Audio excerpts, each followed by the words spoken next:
Assalamualaikum.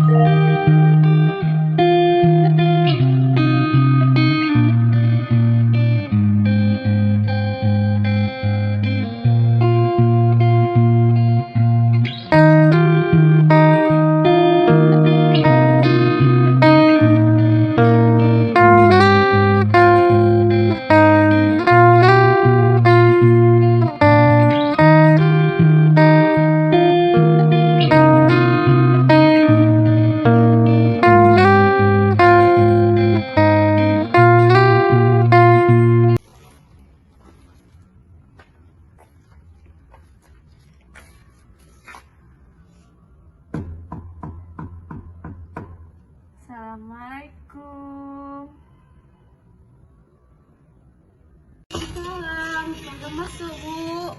Masuk. Silahkan masuk Mbak. Terima kasih.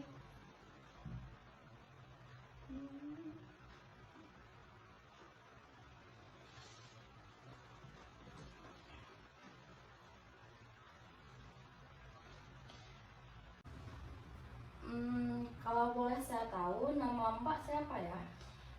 Perkenalkan, nama saya Alia Monika. Oh, kalau nama saya Nisa.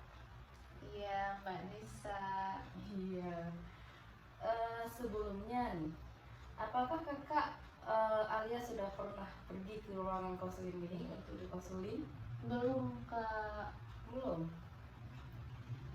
Jadi begini Kak, konseling itu adalah sebuah layanan yang berusaha untuk membantu klien yang sedang menghadapi masalah atau kesulitan mengambil keputusan agar dia mampu untuk memecahkan masalahnya atau agar dia mampu untuk mengambil keputusan yang tepat baginya. Nah, apakah Kak Alia Muni udah mengerti? Iya, dari penjelasan Kakak tadi saya sudah cukup mengerti. Terima kasih, Kak. Ya. Jadi peran saya di sini sebagai konselor yang berusaha membantu Mbak Alia atau sebagai klien ya, sebagai klien untuk menemukan jalan keluar atas masalah yang Mbak Alia alami. Lalu kakak sendiri sebagai konseling atau klien sebaiknya aktif dalam menemukan masalah dan latar belakang masalah serta mengkaji berbagai kemungkinan jalan keluar.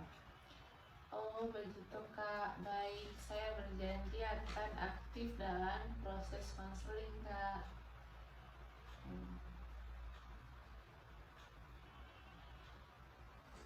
Tapi saya tidak ingin masalah ini diketahui oleh orang lain, Kak. Saya ingin hanya kakak saja yang tahu masalah saya.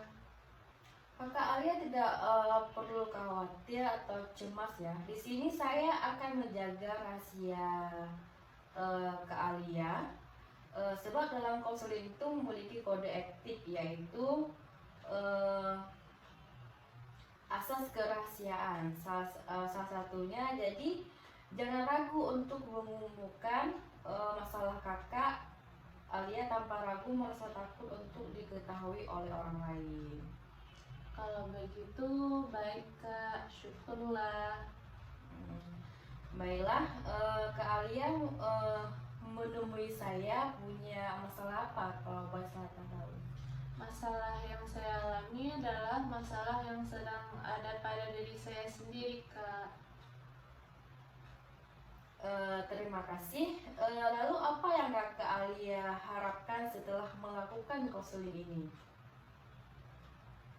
Saya berharap dapat menemukan penyelesaian dan solusi setelah menjalani konseling ini, Kak. Begini, konseling ini membutuhkan waktu dengan durasi 25 atau 30 menit. Bagaimana kakak akan setuju dengan waktu yang durasi tersebut? Iya, boleh, Kak. Saya setuju. Ya. Baiklah, kita akan memulai konselingnya ya. Iya. Coba ceritakan masalah apa yang sedang kakak Alia Muni hadapi sekarang.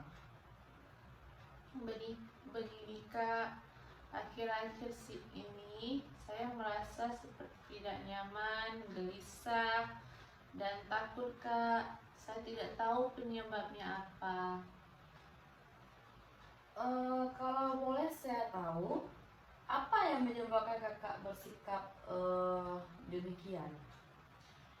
Begini Kak, Teruskan kak yang saya akhir-akhir ini merasa aneh dengan diri saya karena pekerjaan saya selalu gagal.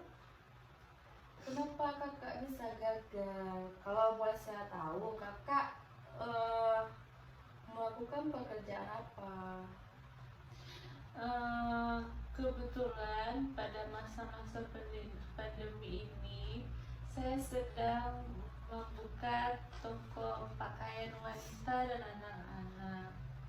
Tapi karena keadaan sedang pandemi, sedang vakum, jadi barang-barang saya banyak yang tidak terjual. Jadi saya merasa seperti putus asa.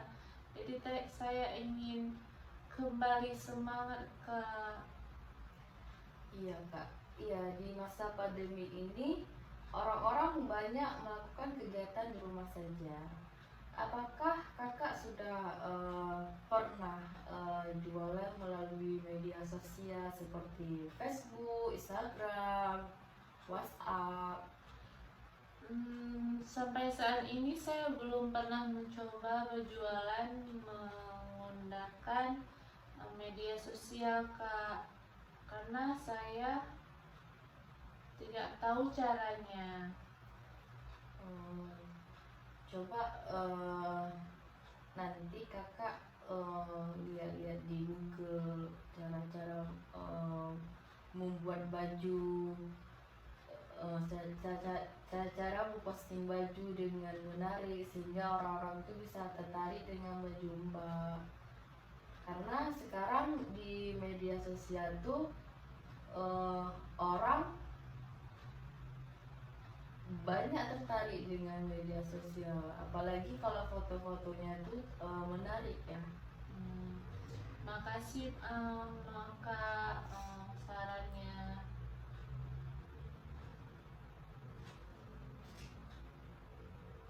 Ya baik kak. Tapi sekarang yang saya jual melalui medsos udah terlalu banyak yang berjualan di medsos. Saya takut nanti banyak pesaing sehingga barang saya tidak terjual Kak, karena kan yang jualan di medsos itu sudah banyak pada masa pandemi ini.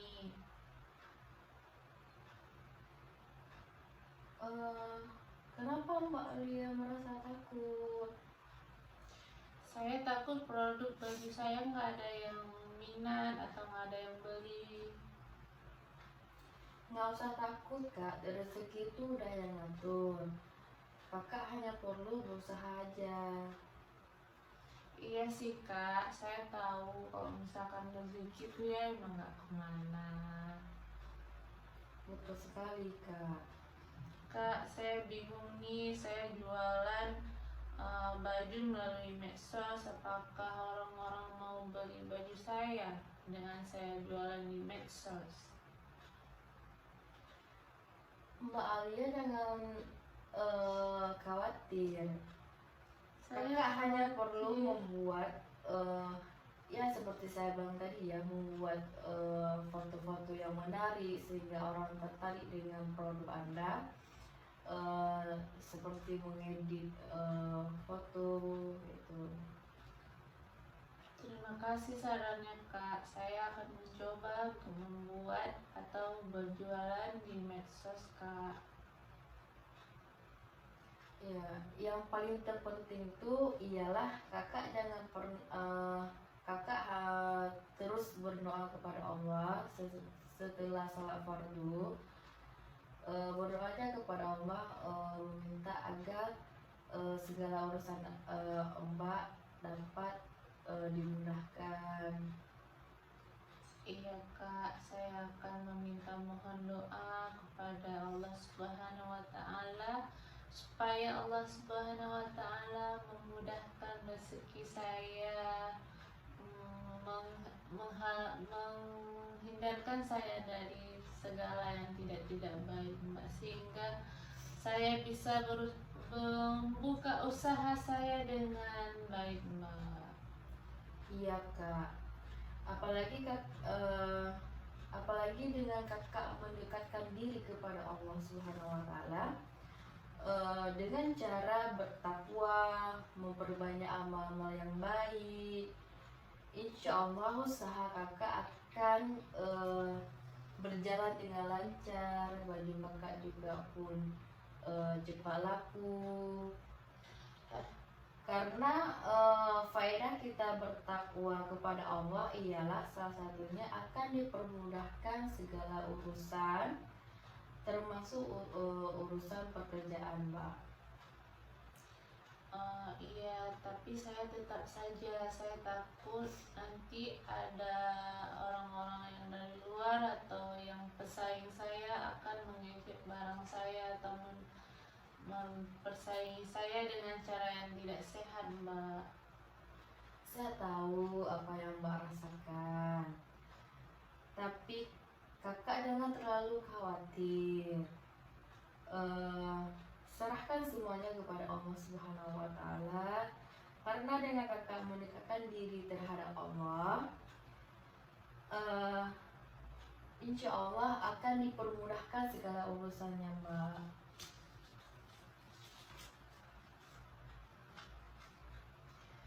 Perbanyak bertakwa kepada Allah.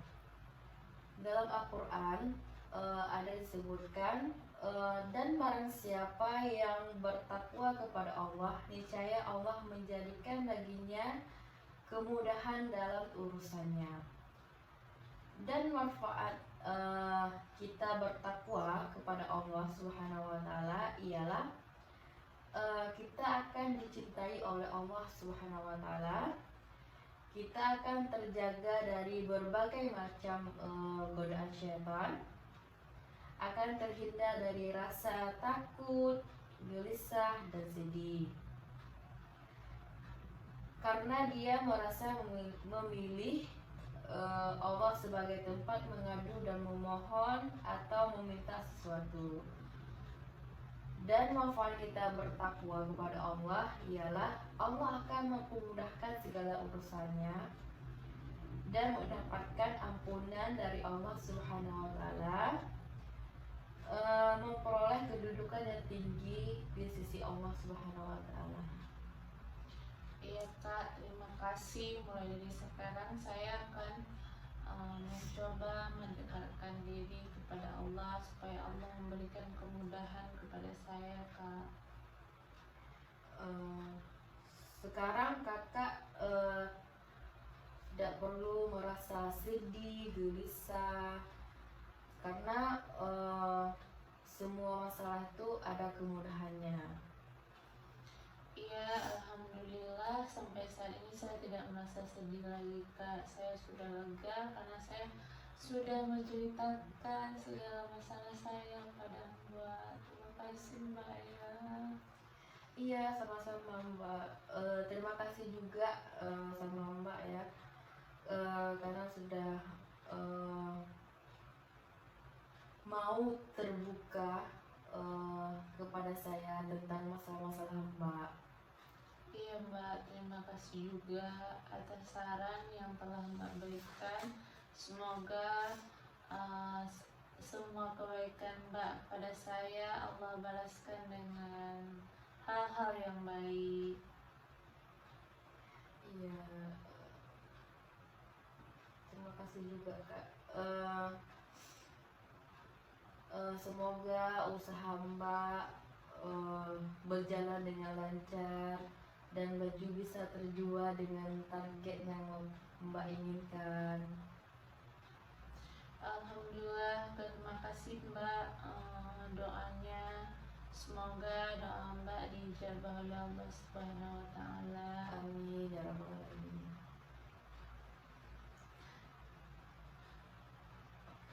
Baik, kalau begitu Mbak, saya boleh mohon pamit. Iya. Kalau kakak tidak keberatan, kita bisa bertemu lagi pada hari dan jam yang sama untuk membicarakan pengalaman Mbak ya. Karena mengingat waktu pun sudah mau habis, kita cukupkan di sini saja ya Mbak ya. Iya Mbak. Nanti kalau ada waktu kita bisa bertemu lagi di sini Mbak, menceritakan pengalaman-pengalaman kakak. Iya Mbak. Saya akan kesini lagi jika saya mengalami hambatan atau masalah, supaya kita bisa cerita dan menemukan solusinya Mbak ya. Iya Mbak. Untuk pertemuan kita cukup sampai di sini saja Pak ya. Iya. Assalamualaikum warahmatullahi wabarakatuh. Waalaikumsalam.